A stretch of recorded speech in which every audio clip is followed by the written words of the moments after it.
Good morning everyone. আজকে day 2 in Chennai.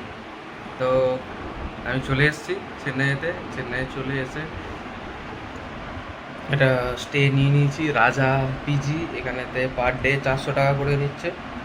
400 টাকা করে নিচ্ছে, খাওয়া দাওয়া, ওয়াইফাই সব কিছু দিচ্ছে, চাপ নেই।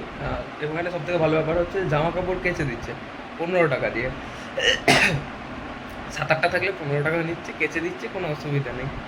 আর ওয়াশিং মেশিন আছে, কিন্তু ওয়াশিং মেশিনে কিছু কিছু জামা প্যান্ট আছে যেগুলো রঙ ওঠে, যেগুলোতে ওয়াশিং মেশিনে দেওয়া যাবে না, সেগুলোকে আমি আলাদাভাবে কাচিয়ে নিচ্ছি। তো রেডি হয়ে আজকে অফিসে চলে যাব। আজকে তোমাদেরকে প্রপার দেখাবো যে আমি কিভাবে কি করছি না করছি। তো আমি প্রথমে যাব গেটের বাইরে গিয়ে আমি একটা উবের বুক করে নেবো টুক করে, দিয়ে উবেরটা নিয়ে আমি সোজা চলে যাব অফিসে। তো আমি পুরো যাত্রাপথটা আজকে তোমাদের দেখাবো, ঠিক আছে? তো আমি একটু ফ্রেশ হয়ে নিই। তো এখন ফ্রেশটা হয়ে তারপর একবারে ডাইরেক্ট ব্লগে আসছি। আজকে অফিস ইন্টেরিয়ার সমস্ত কিছু তোমাদের দেখাবো, ঠিক আছে? চলো, রেডি হয়ে গেছি। আবার তো 1726 হচ্ছে আমার জার্নির পিনকোড। একজন আসবে, একজন ভদ্রমহিলা আসছে, এবং তার বাইকে আমি যাব। উবের বুক করে নিয়েছি। এটা আমার রুম, তোমরা সবাই দেখতে পাচ্ছ। একটু ফাস্ট রেখে দিচ্ছি, কারণ অন দ্য ওয়ে তিনি এলেই আমি চেপে চলে যাব। বেশি না, 1.5 কিলো, এখান থেকে 1.5 কিলোমিটার আর কি ঘুরে ঘুরে যেতে হয়। কিন্তু বাইকে যাই, ঘুরে ঘুরে যেতে হয়। আমি রোদ বলে অ্যাভয়েড করছি রোদটা। তো আমার ভাড়া পড়ছে 14 টাকা মতো, ঠিক আছে? 14 টাকা 67 পয়সার মতো ভাড়া পড়ছে, ঠিক আছে, জাস্টিফাইড, এমন না যে ইয়ে না। আর আমি আজকে যাব অফিসে। লাস্টে এইচআর কনসালটেন্ট হবে, না এইচআর কনসাল্টিং হবে। এইচআর কনসাল্টিং হওয়ার পরে আমাকে টোটালটা জানিয়ে দেবে, যে কিছু জানাবে যেটা আমি জানি না। সেটা জানানোর পর আমি ওখান থেকে সোজা বেরিয়ে যাবো ডিআইসিবির উদ্দেশ্যে। আমি চলে যাব আজকেই 1টা-1.5টার দিকে, ঠিক আছে? তো আজকে আমি কীভাবে অফিস যাচ্ছি, আমার অফিসটা কোথায় কীরকম দেখতে, সেগুলো আমি তোমাদেরকে দেখাবো। তারপরে আমি এখান থেকে বেরিয়ে যাবো, ঠিক আছে? তো একটু ওয়েট করে যাই, উনি আসছেন উইদিন 5 মিনিটের মধ্যে উনি চলে আসবেন। চলে এলে আমি তোমাদেরকে এখানে দেখাবো যে কীভাবে কী যাচ্ছে, ঠিক আছে? স্টে উইথ মি, ঠিক আছে? এবার হচ্ছে যে সোজা যাবো ইয়েতে, কী বলে, অফিসের দিকে। আমি তোমাদেরকে দেখিয়ে দিচ্ছি অফিসটা। ওয়াইড অ্যাঙ্গেলে সুইচ করলাম, নাহলে দেখা যাচ্ছিল। ওয়াইড অ্যাঙ্গেলে সুইচ না করলে টোটাল ভিউটা তোমরা দেখতে হবে না। আমি ওয়াইড অ্যাঙ্গেলে সুইচ করলাম যাতে করে ভিউটা টোটাল দেখা যায়। Now it's visible, pretty visible.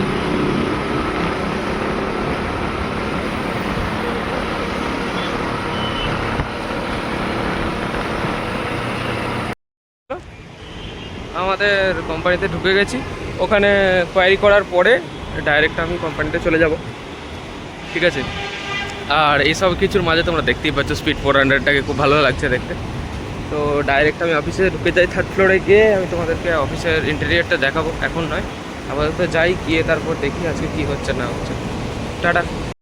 ঘুমিয়ে গেছি, তার উপর হচ্ছে ম্যাডাম ফোন করে করে আমাকে বারবার বলছে যে কী ব্যাপার, এখনও আসছো না কেন?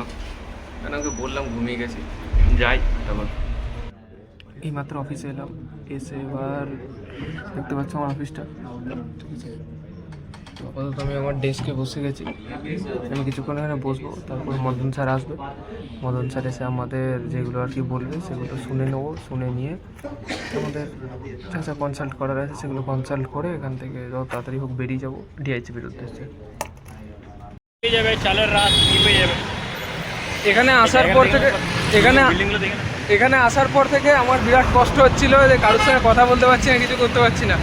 তো দাদাকে পাওয়ার পর থেকে এখানে দাদা একটা করে কথা বলছে, আর আমি বাংলায় সেটা ট্রান্সলেট করে ওদেরকে বলছি। কেউ কিছু বুঝতে পারছে না, আমার আর দাদার দিকে গাড়ি তাকাচ্ছে। তো দাদা যা নয় তাই করছে রাস্তায় বেরিয়ে, আর কি বলবো, ঠিক আছে? সেই মজা হচ্ছে। এবার যাবো ওপরে, স্যারদেরও আমরা চাচ্ছি না। যাই হোক, চলো। এই সন্তুদার সঙ্গে বেরিয়েছি খাবার দাবার নিতে, ঠিক আছে? 40 টাকা দিয়ে ভেজ বিরিয়ানি নিয়েছি। তো দাদা অনেক কষ্ট করে হিন্দিতে বলছে, আমি এসে এখানে মজা নিচ্ছি। দাদা বলছে যে 2টো অমলেট, আমি বলছি 2টো ডিম ভাজা দাও না মাসিমা।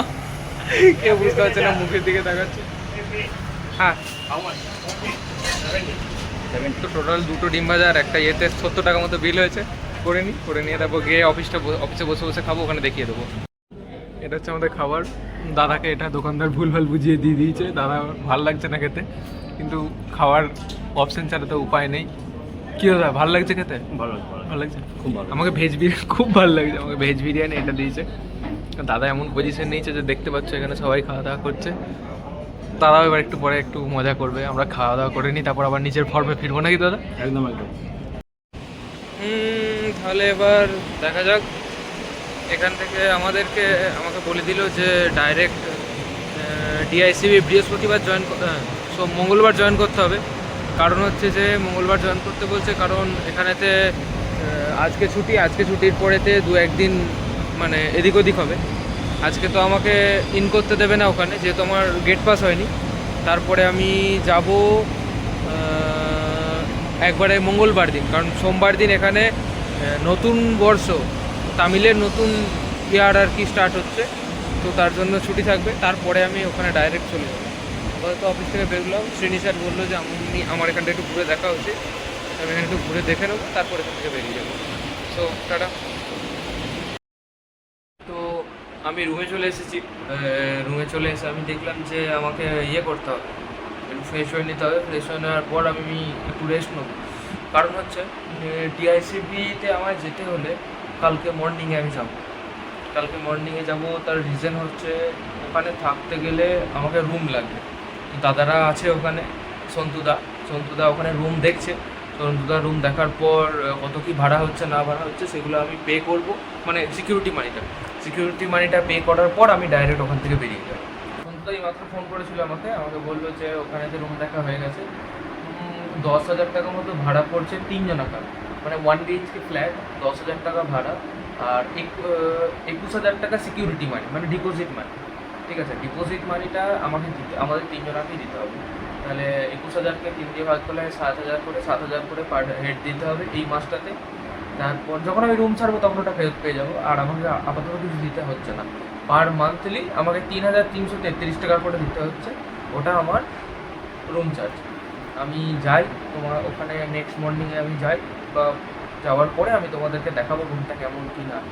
আমাকে ছবি পাঠিয়েছি, ছবি যদি আমি ভিডিওতে অ্যাটাচ করে দিই তোমরা বুঝতে পারবে না, আমি অন স্পট লাইভে গিয়ে তোমাদের দেখাবো। ঠিক আছে, তো এখন আমি খাওয়া দাওয়া করে শুয়ে পড়ি। তাহলে আমি দেখছিলাম রেডি হতে হবে তো।